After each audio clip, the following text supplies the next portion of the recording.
Hiya, I'm Jasper, and welcome to your video review for Star Wars Andor. As always, I'm going to give you the good, the bad, and the furry. Start off with furry. It's a Star Wars show. There's a bunch of it. Moving on. So this is kind of telling, not quite the absolute base origin of like two people in a room being like, hey man, you want to start a rebellion? Yeah, let's start a rebellion. But like a little bit further, more further along than that. But basically the origins of the rebellion in Star Wars. So obviously takes place before A New Hope, and obviously takes place before Rogue One. And it stars Cassian Andor. I don't know the actor's name other than Rogue One. I haven't really seen him in anything else. And it also has Stellan Skarsgård in it. And then I feel like one of the chicks might be one of the ones from Death Proof. I'm not sure, so don't quote me on that. Could I look it up? Sure, but doesn't matter. Okay. So, origin stories thereof.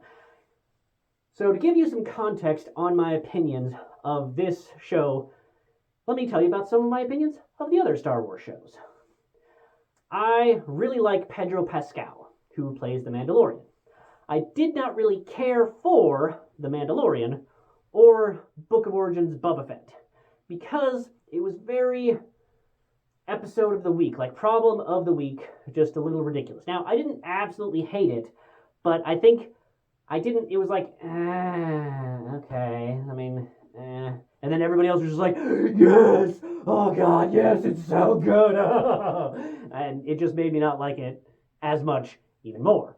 So I'm not really huge on the Star Wars live-action TV shows so far. I thought they've been in terms of plotline. Now, what I will say is that Star Wars has done something that I don't think the MCU TV shows have been doing very well, which is that the Star Wars TV shows look just as good as the Star Wars movies.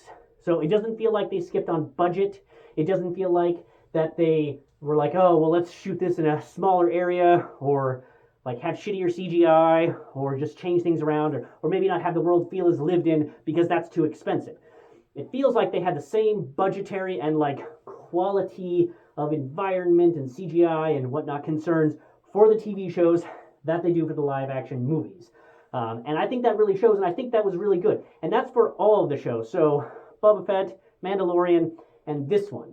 So I thought they did an excellent job with this one, making it feel real, making it feel lived in. And what I will say is that I've always been more of a Star Trek fan, but I have liked Star Wars. It's just that they're just two very different style of things, so that you like one versus the other, they're not really in the same playing field. It's apples to oranges. Like you like apples, and then you could like oranges too, and they don't.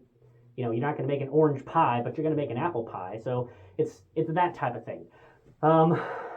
And with this, that I finally actually like one of the shows because I love lightsabers. Like if I could have one weapon from a sci-fi, fantasy, whatever TV show, movie, whatever, most of the time I'm probably going to choose a lightsaber because that's badass. But I think that this show was better for not involving lightsabers. Not every Star Wars show has to be about the person with the lightsaber or about the Force and all of that. So it can be in the Star Wars universe and still be excellent without the Force and the Skywalkers and the Vaders and the Palpatines making a huge appearance in every single aspect. And I thought that was a very good choice for this one.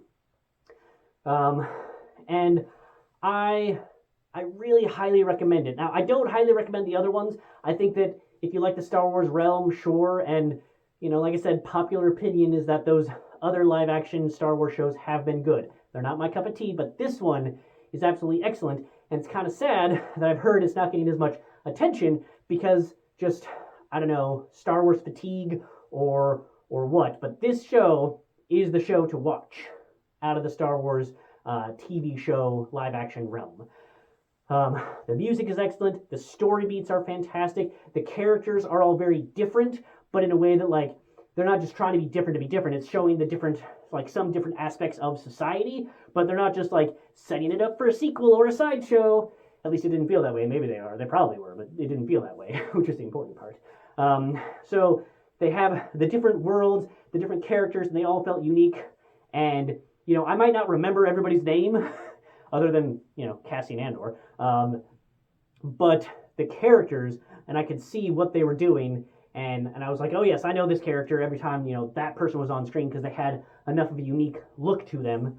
And like I said, the storyline was just fantastic, and I liked seeing the motivations behind many of the characters. And it didn't feel like it was like, hey, this is a show about Cassian Andor, and this is the show, and this much of it is about him, and the rest of it is about all these side characters. No, it felt like, hey, this is the Cassian, like, this is the Andor show, but we're going to give you the motivations and the whys and some backstory and, like, fill in, like, this is his journey, but we're also going to show you some of the other characters that take part in or that he interacts with.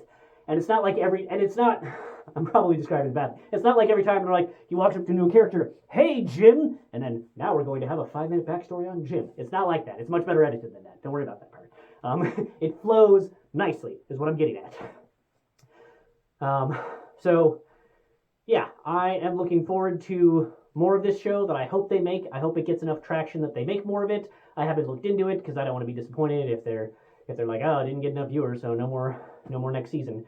But it's a very good show, and I liked the unique environments and just what he had to do, and it didn't feel so much like episode of the week type of setup. So yeah, I can't say anything more about this show. I'm just kind of repeating myself at this point. So big thumbs up, check it out. Let me know if you've seen it and what you think of it in the comments down below. Thanks for coming. Thanks for watching. Hope to see you at the next one. Bye.